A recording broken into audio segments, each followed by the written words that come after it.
Estamos prontos a mais um Mind Master Podcast. Hoje nós viemos revolucionar a ideia do empreendedorismo. Eu falo que não é empreendedorismo, é o empreendedorismo na área de agronomia. Estou com ela, doutora Aline Barbosa. Aline, bem-vinda! Olá, Janaína, obrigada pelo convite. Me sinto lisonjeada, de estar participando aqui com vocês desse podcast. Sempre acompanho e vejo que é algo maravilhoso, fantástico e está contribuindo aí grandemente com informações super relevantes para o nosso meio. A ideia é essa. Quando a gente criou, né, Matheus, o Mind Master, a gente queria o quê? Conectar pessoas com histórias reais, de crescimento, de disruptura, né? Falando em disruptura, eu acho que a sua história vai mostrar para muita gente o potencial de quando a gente quer de verdade. É verdade. A Aline, gente, é uma jovem de... Quantos anos, Aline? 31. 31 anos. Começou muito nova a trabalhar e eu quero que ela conta para nós. Antes do trabalho, a Aline da infância, conta um pouquinho daquela Aline. Como que a Aline era lá na infância, lá no começo da vida? Como que a Aline percebeu que ela ia ter esse tino para ser líder, para ser empreendedora, para ser disruptora, como você está se mostrando? Eu venho de uma infância muito feliz, graças a Deus. Passamos por alguns momentos de dificuldade, mas eu encarei sempre a dificuldade como uma oportunidade. Então, eu acredito sempre que tudo tem uma solução, para tudo a gente tem que buscar uma alternativa. Então, desde muito cedo, eu encarei dessa forma e comecei a trabalhar, inclusive, muito jovem, aos 12 anos, informalmente, porque na época não tinha nada assim em empresa, nada, mas já comecei aos 12 anos, fazendo aquilo que eu tinha facilidade. Eu sempre tive muita aptidão para o estudo, então dava aula particular para crianças e tudo mais. 12 anos já dava aula particular para os meninos lá em volta da sua casa? Da escola, do bairro. Então, algum aluno que tinha dificuldade, eu fazia um reforçozinho. E isso aí foi me incentivando e me mostrando que eu tinha essa aptidão. E conciliado com a vida que a gente levava na infância, de muito contato com a natureza, com o campo, vinda de fazenda, ficando com meus avós na roça. Então, foi algo que foi estimulando. E aí, a partir daí, eu comecei a ver que eu tinha um chamado, vamos dizer, que eu tinha algo além dentro de mim.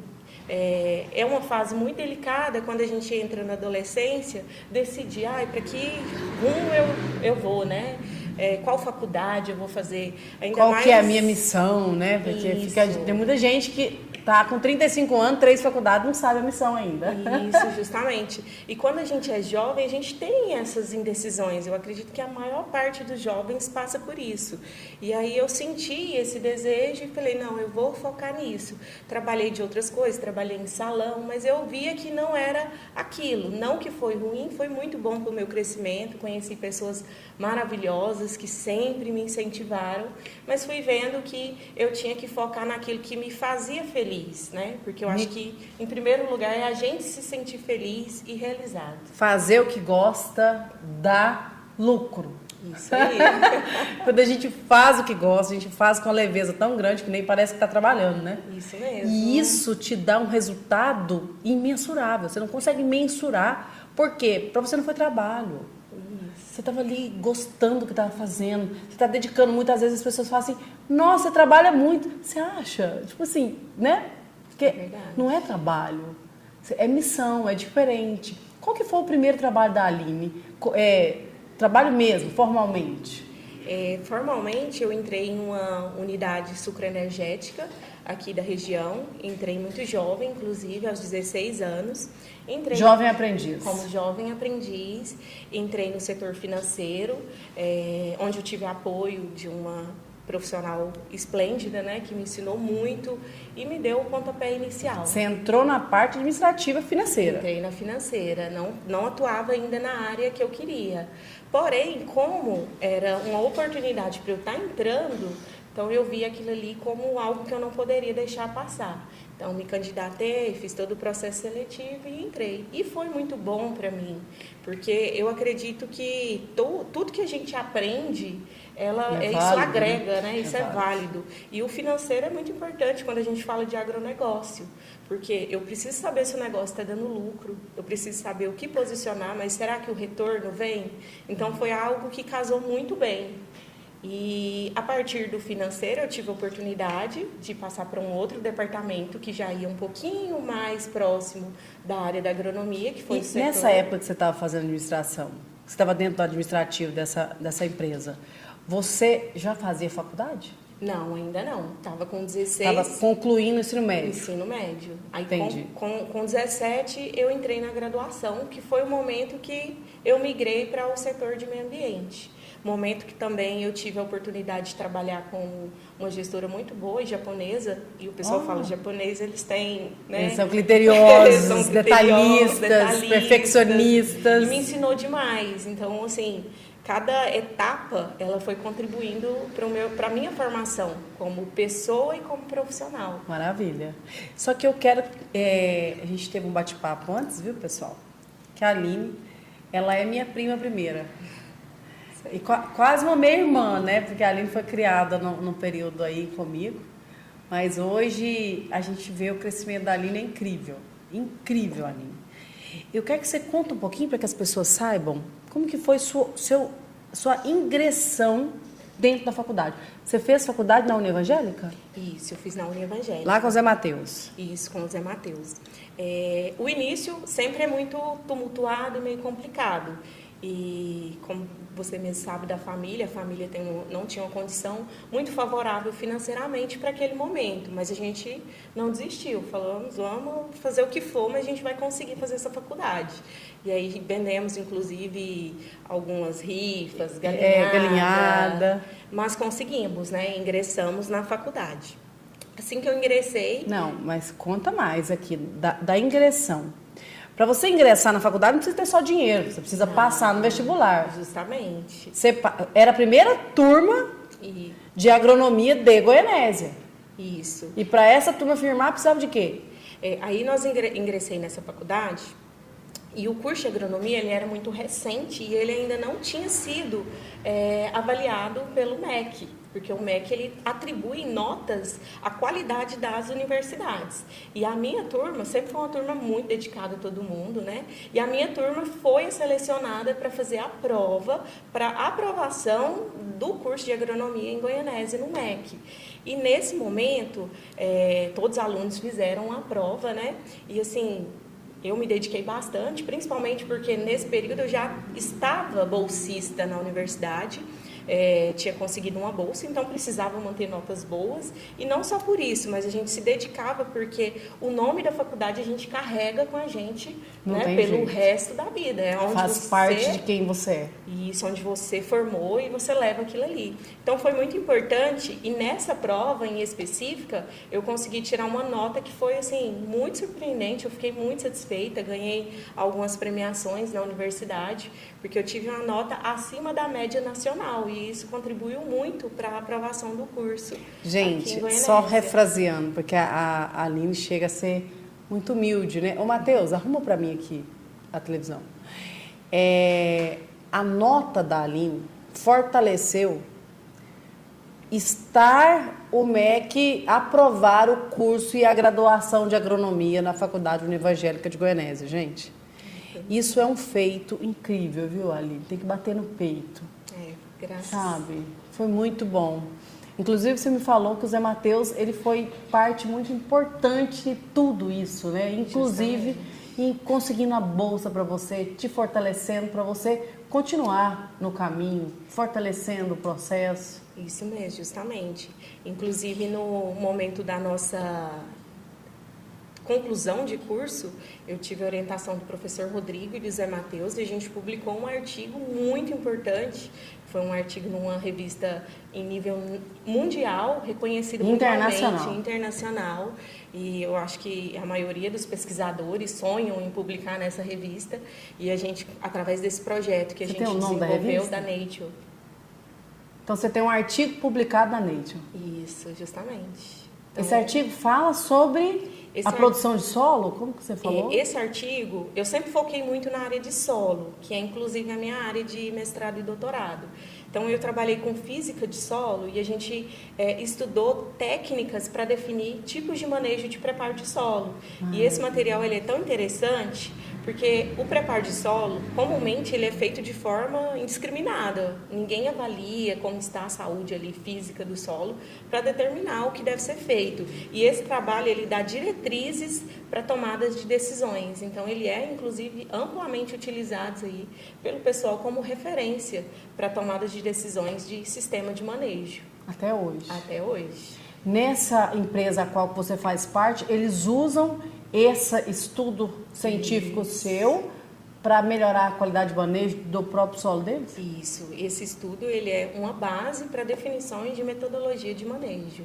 Nele a gente define se vai fazer uma grade, uma subsolagem, né? Às vezes eu vou falar alguma coisa mais técnica. Pode aqui. falar, a gente não entende não, mas eu tenho certeza que tem muito agrônomo aí assistindo a gente, doido para sugar a informação.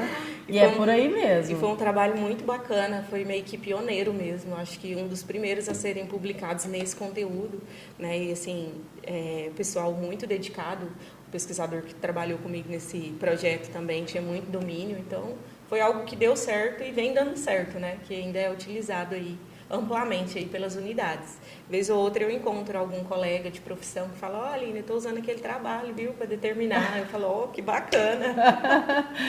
É bom, né, poder contribuir de alguma forma. Por mais que seja mínimo, né? Não é mínimo nada. Primeiro que não é mínimo, né? O projeto é robusto, tem resultado concreto, tem níveis de economicamente, financeiramente falando. Ele tem um resultado acima da média. E isso é que a gente busca. E devolver para as pessoas um pouco do que a gente aprendeu, isso não tem preço. E o importante, porque muita gente acha complicado trabalhar e estudar. No meu caso, para mim foi um facilitador tremendo, porque com o apoio empresarial, a gente consegue colocar na prática aquilo que a gente está estudando.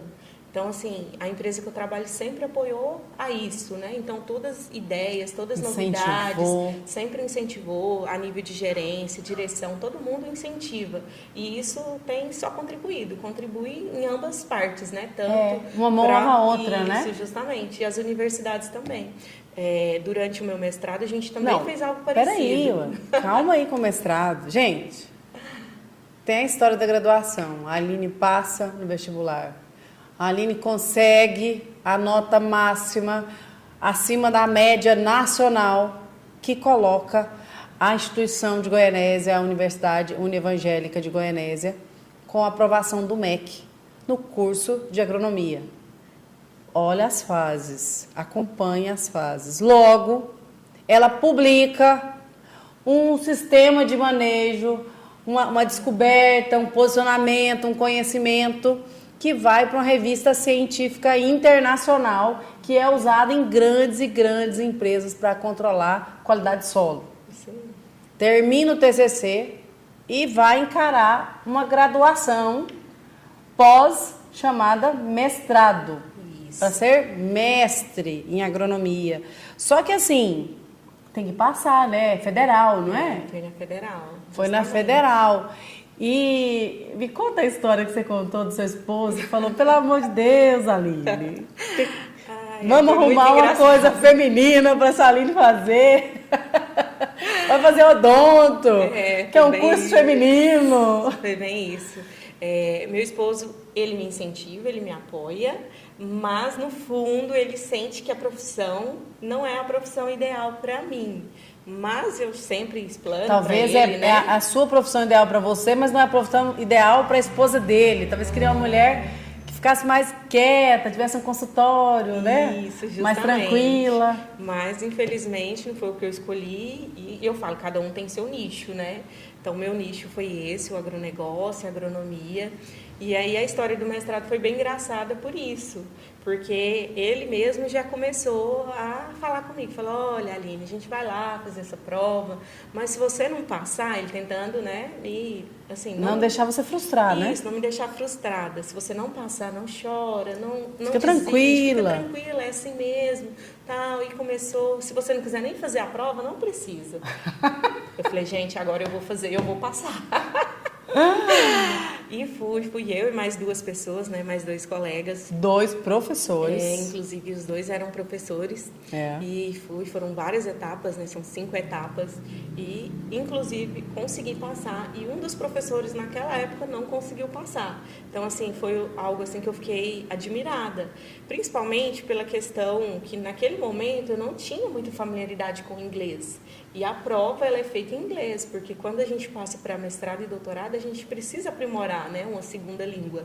E eu nunca tinha feito curso de inglês e comecei a treinar em casa mesmo. Pegava artigos científicos, lia o resumo, porque o resumo ele vem sempre em português e em inglês, e comecei a associar as palavras, meio que formou ali na minha cabeça e aí consegui passar. Não sabia que é tudo feito em inglês? Dessa forma. Você tá vendo, gente? Você quer fazer um mestrado, primeira coisa, tem que aprender a falar inglês. E você que não tinha feito um curso, conseguiu associar. Fui associando, não tinha muito tempo, né, domínio, pra fazer, não tinha domínio. Trabalhava, estudava. Isso. Já tinha filho? Não, ainda não. No mestrado, não. E aí consegui passar na prova, né? Federal? Na federal. Durante o mestrado, conversação, essas coisas em inglês até a gente consegue não ter tanto, mas a parte escrita, normalmente, todas as publicações são em inglês, né? Então, o reconhecimento, na verdade, da ciência hoje é muito no inglês, né? A gente precisa publicar sempre numa segunda língua. E foi assim que eu comecei, ingressando no mestrado, não sabia como ia fazer, tudo novo, fiquei com muito medo, né? Porque encarar uma federal, só o nome da federal já deixa a gente um pouquinho assustado. E tive a oportunidade de ser orientada, né, pela doutora Virgínia, vou até citar o nome dela aqui, que foi uma pessoa que me entusiasmou muito, que veio com um projeto de pesquisa muito interessante. E assim, eu me apaixonei de cara, falei, é isso. Então eu já tinha esse pezinho ali na área de solos, e ela tinha pós-doutorado em solos, falei, pronto, agora deu certo. E aí, ela era professora da faculdade? Ela era professora da faculdade. E hoje é sua mentora? E hoje minha mentora, isso aí. Maravilhoso. Terminou o mestrado com um TCC maravilhoso, com um resultado incrível.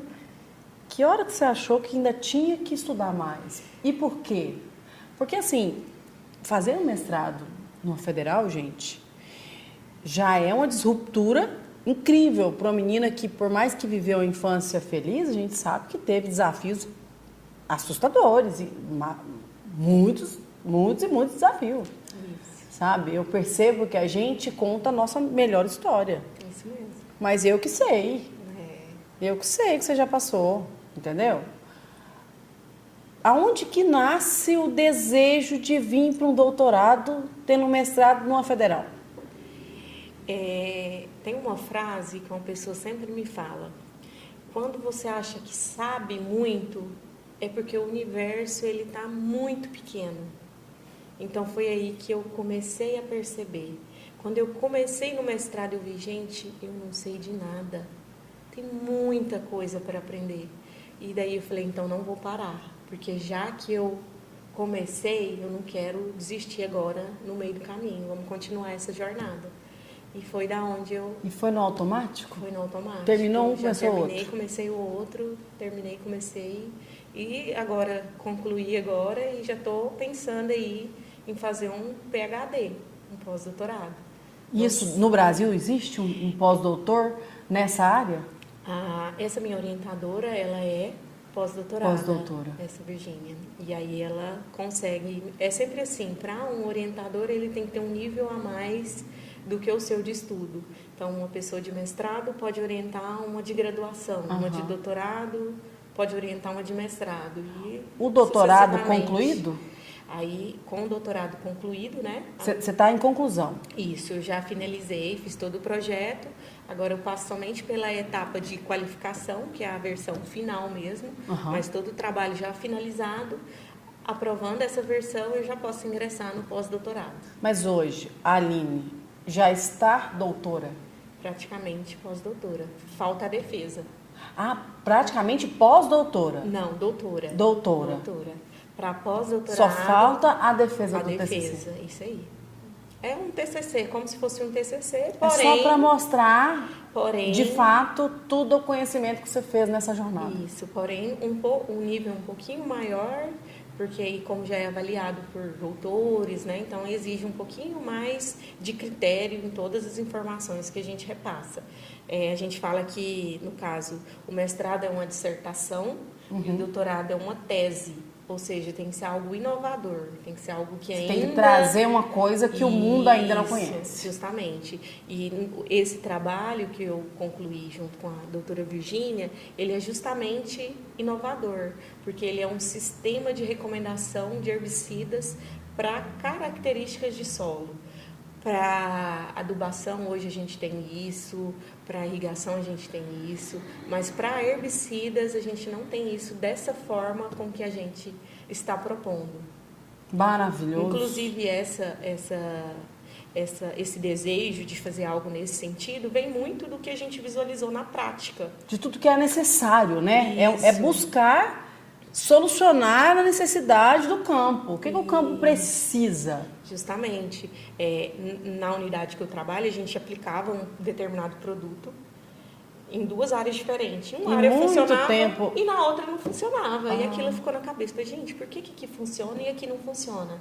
Por que aqui a gente aplica 2 vezes a dose e mesmo assim o produto não funciona? Tem algo aqui que a gente precisa amadurecer.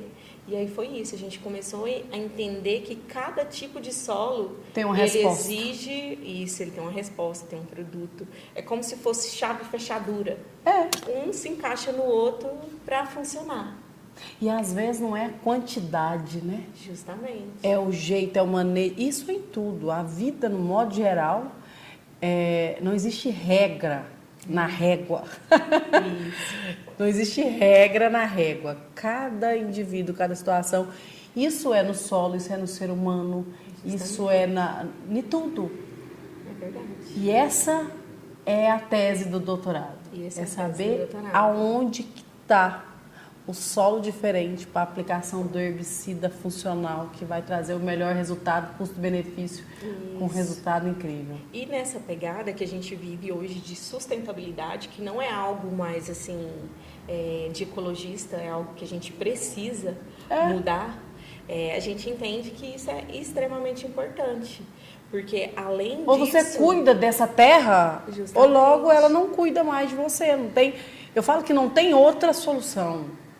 Ou a gente começa a cuidar da terra, ou ela começa a dar respostas para nós das atitudes, né? E tá dando, né? Tanto é que a gente vê aí grandes catástrofes e tudo doença, mais, cera, o povo com a imunidade baixa e um monte de doença nova.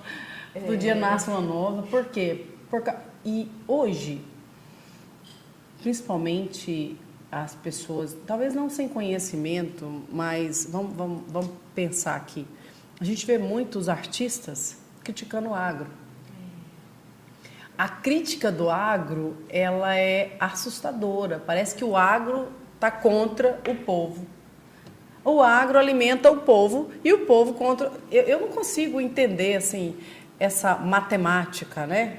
Eu não vou citar de onde que ela sai, nem por que ela sai, porque não dá para entender. Como você enxerga esse jeito das pessoas enxergar o agro hoje? Mesmo sabendo, você tem uma carne na sua casa, vem do agro. Você tem verdura, eu não como carne. Você come verdura, abençoado.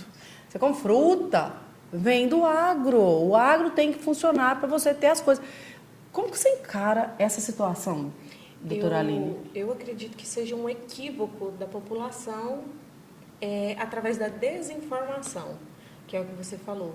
Quando as pessoas elas começam a entender mais o que vem sendo feito, eles percebem que não é esse bicho de 7 cabeças. Teve uma vez que teve um artigo publicado que falava assim que o Brasil era o maior consumidor de agrotóxicos do mundo. E isso repercutiu nacionalmente. Isso vira uma bomba, né? Porém, quando foram levantar os números, o Brasil era o maior produtor em área. Quando a gente dividia o consumo de herbicidas pela área, o Brasil não consumia nada comparado a países aí de primeiro mundo. Ou seja, a gente evolui muito, mas o pessoal não enxerga, não vê essa vertente. Então, eu acho que a gente usa muito porque a área produtiva do Brasil quase que é 100%. Justamente. Mas quando a gente divide o consumo por área, como se a gente fosse falar de habitantes por metro quadrado... O percentual é irrisório. Irrisório, justamente. É igual quando eles falam assim, Aline. Eu tenho uma fala até, o doutor Otávio uma vez, a gente estava reunido para falar de um evento. E eles entram em outros assuntos e eu vou, né? Não entendo nada, mas vamos escutando. Aí estava naquela onda que a Amazônia é o pulmão do mundo. Eu falei, mas a gente não pode matar e desmatar a Amazônia, doutor, porque a Amazônia tem que alimentar o mundo. Aí ele falou assim, que nada, tem nada. Por que aquele povo lá que está todo desmatado, 90% desmatado, 80% desmatado, não arranca os prédios deles e planta árvore?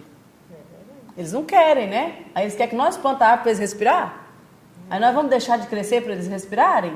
Não. Fala para eles, nós somos responsáveis pelo nosso país e nós temos sim, e nós somos o país que mais cuida da natureza, o país que mais tem natureza viva. Isso mesmo. Né? Tanto em quantidade por metro quadrado, por habitante, por tudo. Só que eles querem que a gente fique aqui, alimentando por eles. É uma visão diferente, né?